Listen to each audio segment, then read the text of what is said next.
आऊज़ुबिल्लाहिमिनश्शैतानिर्रजीम बिस्मिल्लाहिर्रहमानिर्रहीम। Royal you TV की तरफ से अस्सलाम वालेकुम।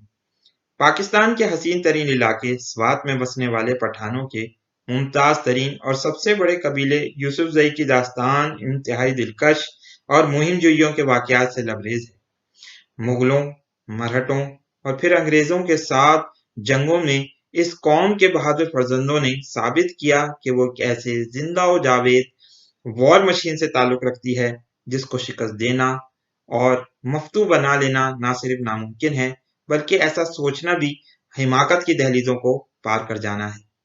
हम अपनी इस वीडियो सीरीज में कौम यूसुफजई के मुतालिक अपनी तहकीक को अपने नाजरीन और सामीन के सामने रखेंगे और फिर फैसला आप पर छोड़ देंगे कि आप हमारी काविशों को कौन से पैमानों के जरिए परखते हैं। आप लोगों से गुजारिश है कि हमारे चैनल को सब्सक्राइब कर लें। बेशतर अहले इल्म और मुहक्किकीन हजरात ने कौम यूसुफजई को हजरत यूसुफ अलैहिस्सलाम की नस्ल से बताया है। इस कबीले के आबा व अजदाद शाम के इलाके शिर्क अर्दन में आबाद थे, जो बाद में इनकी सकूनत की वजह से बनी पख्त के नाम से मशहूर हुआ। बख्त नसर के यरूशलेम और शाम पर हमले से इन लोगों को अपने इलाकों से जिलावतन होना पड़ा और ये वहां से फैलकर अव्वल अज़रबैजान, आर्मीनिया और एशियाई कोचक यानी मौजूदा तुर्की वगैरह में आबाद हो गए। इन इलाकों में सैकड़ों बरसों के रहने के बाद ये लोग जनूबी रूस के इलाकों में हिजरत करके आए, मगर कुछ मुद्दत के बाद यहाँ से फिर जिलावतन होकर दश्त-ए-लूत जो मौजूदा ईरान में है के मशरकी पहाड़ों में ये कबीला और दीगर दूसरे कबाइल आकर रहने लगे। शेख हमीद लोदी के जमाने में यानी करीबन 961 या 999 में ये लोग दश्त-ए-लूत से निकलकर कंदहार के जनूब में दरियाए खाशी और नेशके में जाकर सकूनत पजीर हो गए। पहाड़ों में रहने की वजह से इनमें हर पहाड़ का एक सरदार मुकर्रर किया गया। इन पहाड़ी लोगों के पास इस जमाने में घोड़े ना थे। इनके पास भेड़ बकरियों के रेवड़ वाफिर मिकदार में मौजूद होते थे। ये लोग बालों के बने हुए खेमों में रहते और इनके इलाकों में शहरों का कोई तसव्वुर ना था। शेख हमीद के इब्तदाई दौर में इन कबीलों को पहाड़ों से निकलकर मैदानी इलाकों पर कब्जा करने का बेहतरीन मौका हाथ आया, लेकिन महमूद गजनवी की मुदाखलत के सबब इस काम में रुकावट पैदा हो गई।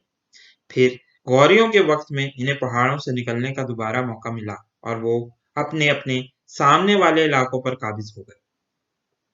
कहा जाता है कि यूसुफजई कंदहार के जनूबी इलाकों में सकून के साथ रह रहे थे कि किसी जमाने में इनकी वहां आबाद गौरिया खेल कबाइल से लड़ाई हो गई, जिसमें इन्हें शिकस्त हुई। चुनाचे ये लोग दीगर दूसरे कबाइल के साथ वहां से निकलकर काबुल की तरफ आकर आबाद हो गए। कहते हैं कि इसी जमाने में एक तैमूरी मुगल शहजादा मिर्जा उलग बेग बहुत ही कम उम्री में अपने चंद साथियों के हमरा मावरा निकाह से निकलकर काबुल आया और वो इस वक्त बहुत शिकस्त हाल और परेशान था। इस वक्त खाशी अकवाम के सरदार मलिक सुलेमान शाह ने इसे इंतहाई मेहनत से और मोहब्बत से अपने बेटों की तरह पाला पोसा और इसकी तरबियत की। यहाँ तक कि यूसुफजई कबीले का लश्कर मिर्जा का लश्कर हो गया। मलिक सुलेमान शाह की गर्ज ये थी कि जब मिर्जा उलग बेग बड़ा हो जाएगा तो जो हुकूमत इसकी होगी वो मलिक सुलेमान शाह की हो जाएगी। अलगर्ज ये कि जब मिर्जा उलग बेग बड़ा हुआ तो हुकूमत भी इसके हाथ में आ गई और वो एक बड़े इलाके पर अपना तसल्लुत कायम करके बादशाह बन गया। इस तरह से यूसुफजई और मुगलों के दरमियान वक्ती तौर पर बेहतर ताल्लुकात कायम हो गए। थोड़े अरसे के बाद एक वाकया ऐसा पेश आया जिसने मुगलों और यूसुफजई कबीले के दरमियान वो दरार डाली कि वो फिर आपस में पुराने ताल्लुकात बरकरार न रख सके। मलिक सुलेमान शाह के कजन सुल्तान शाह का एक बेटा मलिक अहमद और एक बेटी फातिमा थी। इसकी खूबसूरती के चर्चे आम थे। इसी जमाने में मूसाजई कबाइल, जिनको गिगियानी भी कहा जाता था, की तरफ से निकाह का पैगाम भेजा गया। ये शख्स इस कबीले के सरदार शिबली इब्न तूरी और हसन इब्न चंगा का कोई खास रिश्तेदार था। ये दोनों सरदारान मिर्जा उलग बेग के भी बहुत चहीते समझे जाने लगे थे और अब मिर्जा उलग बेग को भी यूसुफजइयों की कोई खास बड़ी जरूरत महसूस नहीं होती थी। फातिमा का रिश्ता पहले ही इब्राहिम यूसुफजई के साथ तय हो गया था। जब इसको ये खतरा लगा कि फातिमा की शादी कहीं गिगियानियों में कर दी जाएगी तो इसने फातिमा को साथ लिया और इसे काबुल से कोरमा ले आया। जो खाशी कबाइल का मस्कन था। अब मामलात खराब होने जा रहे थे।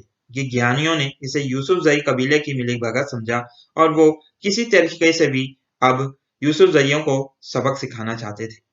मगर चूंकि यूसुफजई हर लिहाज से कुव्वत और मनसब में बड़े थे, इसलिए विज्ञानी इन पर काबू नहीं पा सकते थे। इधर मिर्जा उलग बेग और मुगल इस बात से बहुत खुश थे कि इन दोनों पश्तून कबीलों के दरमियान निफाक का बीज पड़ गया है। मिर्जा का ख्याल था कि अब इस मौके से फायदा उठाना चाहिए ताकि दोनों कबीलों को काबू किया जा सके। इसने मलिक सुलेमान शाह से मशवरा किया कि वो गिगियानियों की हरकतों से तंग आ चुका है और चाहता है कि गिगियानियों को खत्म करके बाकी का इक्तदार यूसुफजइयों के हाथ में दे दे।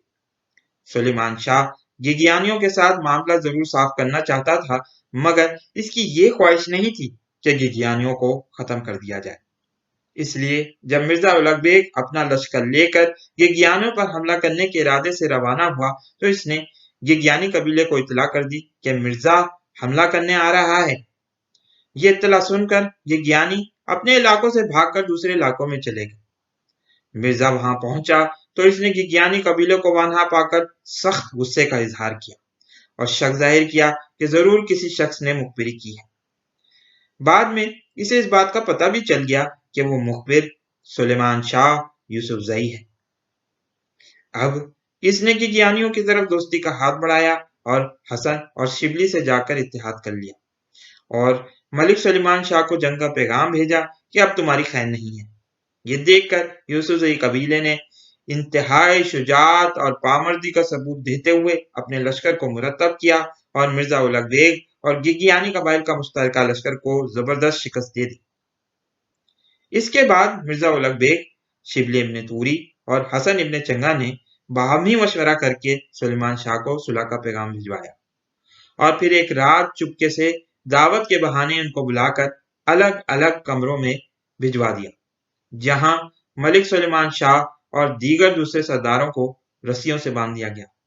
और फिर थोड़े दिनों के बाद मूसाजई सरदारान शिबली और हसन ने मलिक सुलेमान शाह का सर कलम कर दिया। इस वाकये के बाद यूसुफजई कबाइल मलिक अहमद शाह की क़यादत में काबुल से निकलकर पिशावर की तरफ रवाना हुए, क्योंकि अब इनके लिए इस मुल्क में रहना महज जिल्लत व ख्वारी के अलावा और कुछ न था। इसी जमाने में मूसा खेल कबीले के जद्दे अमजद मूसा इब्ने अब्सकू ने अपने यूसुफजई कबीले की मदद के लिए अपना जमा शुदा खजाना इनके हवाले किया ताकि कबीले को मजबूत और मुस्तहकम किया जा सके। और इसके बाद के हालात हम आपको अपनी आइंदा आने वाली वीडियोस में बताएंगे, इसीलिए हमारी इस वीडियो सीरीज को फॉलो करते रहें। इस वीडियो को लाइक कीजिए, शेयर कीजिए, दोस्तों के साथ डिस्कस कीजिए। बहुत बहुत शुक्रिया। अस्सलाम वालेकुम और अल्लाह हाफिज।